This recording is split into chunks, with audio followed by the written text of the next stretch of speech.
Assalamualaikum warahmatullahi wabarakatuh. Halo semuanya, perkenalkan nama saya Siti Rahmatul Alia dengan NIM 601220014. Saya dari kelas 5A, Prodi Bimbingan dan Penyuluhan Islam, Fakultas Dakwah. Di video kali ini saya akan menjelaskan sebuah kasus yang cukup viral pada masanya di Indonesia. Kasusnya mengenai penistaan agama di Temanggung, Jawa Tengah. Untuk tahu lebih lanjut mengenai kasus tersebut, tonton videonya sampai habis. Kasus penistaan agama di Temanggung terjadi pada 8 Februari 2011 dan memicu kerusuhan besar yang melibatkan perusakan beberapa gereja serta fasilitas umum. Insiden ini bermula ketika Antonius Richmond Bawengan, seorang pria asal Manado, Sulawesi Utara, didakwa menyebarkan materi berupa buku dan pamflet yang dianggap menghina agama Islam, khususnya ajaran Tauhid. Pengadilan Negeri Temanggung menjatuhkan hukuman 5 tahun penjara kepada Antonius yang merupakan hukuman maksimal untuk kasus penistaan agama sesuai pasal 156A KUHP. Namun, vonis ini memicu kekecewaan di kalangan massa yang hadir dalam sidang. Mereka menganggap hukuman tersebut terlalu ringan.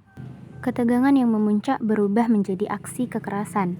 Massa menyerang beberapa gereja di Temanggung seperti Gereja Santo Petrus dan Paulus, Gereja Pantekosta, dan Gereja Bethel Indonesia. Selain itu, properti lain seperti kendaraan dan kantor pemerintah juga menjadi sasaran. Meskipun tidak ada korban jiwa, beberapa orang terluka dalam kerusuhan tersebut. Kerugian material pun cukup besar, dengan kerusakan pada bangunan, kendaraan, dan fasilitas umum.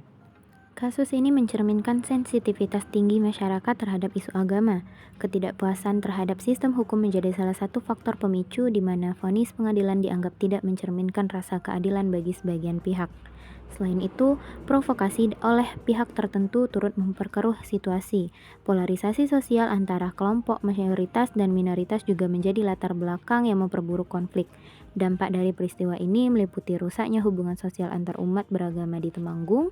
Trauma psikologis pun dirasakan oleh masyarakat, terutama kelompok minoritas Kristen yang menjadi target kekerasan. Analisis faktor penyebab kasus penistaan agama di Temanggung, Jawa Tengah berdasarkan pendekatan psikologi dan konseling. Yang pertama, dari perspektif psikologi sosial, fenomena tersebut dapat dijelaskan melalui teori identitas sosial di mana individu merasa terikat pada kelompok tertentu, dalam hal ini kelompok agama. Ketika identitas kelompok merasa terancam oleh tindakan yang dianggap menghina atau merendahkan keyakinan mereka, respon defensif berupa pembelaan identitas agama akan muncul. Dalam situasi ini, stereotip dan prasangka terhadap kelompok agama lain dapat diperkuat, sehingga mendorong tindakan kekerasan. Yang kedua, pendekatan konseling juga relevan untuk memahami konflik ini. Rendahnya keterampilan komunikasi antar individu dan antar agama dapat memperburuk kesalahpahaman, menciptakan jarak sosial, dan menghambat dialog. Di sisi lain, kurangnya dukungan emosional serta ketiadaan mekanisme penanganan konflik yang efektif di tingkat komunitas juga dapat menjadi pemicu eskalasi konflik. Yang ketiga, faktor lain yang berkontribusi adalah kondisi psikososial masyarakat. Ketegangan ekonomi, kesenjangan sosial, dan minimnya pendidikan tentang keberagaman dapat menciptakan lingkungan yang mudah terprovokasi. Peran media, terutama yang menyebarkan informasi secara sensasional, turut memperburuk keadaan dengan mempengaruhi persepsi masyarakat dan menciptakan polarisasi lebih lanjut. Solusi dan penyelesaiannya. Yang pertama, pendekatan hukum yang adil dan transparan. Penegakan hukum harus dilakukan secara transparan, adil, dan tegas terhadap pelaku penistaan agama maupun pelaku kerusuhan. Pendampingan konseling juga diberikan kepada komunitas yang terlibat untuk memahami proses hukum dan mengurangi emosi negatif seperti kebencian dan dendam. Kedua, pendidikan toleransi berbasis multikulturalisme.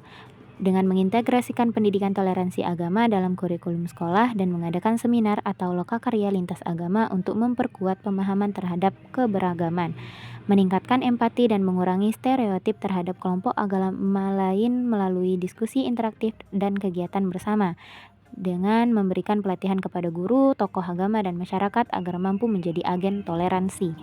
Ketiga, dialog antar agama dan mediasi konflik. Fasilitasi dialog terbuka antara pemimpin agama, tokoh masyarakat, dan warga untuk membahas isu-isu sensitif dengan cara yang damai. Bentuk forum lintas agama yang bertugas menangani isu-isu lokal yang berpotensi memicu konflik. Konselor juga dapat berperan sebagai mediator yang netral untuk membantu kedua belah pihak mencapai kesepakatan dan mengurangi ketegangan. Yang keempat, konseling psikologis bagi korban dan pelaku. Korban kerusuhan, fisik, emosional, dan material membutuhkan konseling trauma atau trauma konseling untuk memulihkan mental mereka. Pelaku penistaan agama juga membutuhkan rehabilitasi psikologis untuk memahami dampak tindakannya dan memperbaiki cara berpikirnya, dengan tujuan menghilangkan trauma mendalam sekaligus memutus siklus kebencian. Kesimpulannya, solusi yang efektif membutuhkan kombinasi pendekatan hukum, pendidikan, konseling, psikologis, dan pemberdayaan sosial. Dengan melibatkan semua pihak, pemerintah, masyarakat, tokoh agama, dan akademisi, konflik serupa dapat dicegah dan masyarakat menjadi lebih harmonis. Nah, itulah tadi penjelasan mengenai kasus penistaan agama di Temanggung, Jawa Tengah pada tahun 2011. Karena sudah sampai di akhir video, maka kurang dan lebihnya saya mohon maaf. Unzur mangkola wala tanzur mangkola. Saya akhiri, wassalamualaikum warahmatullahi wabarakatuh. See you.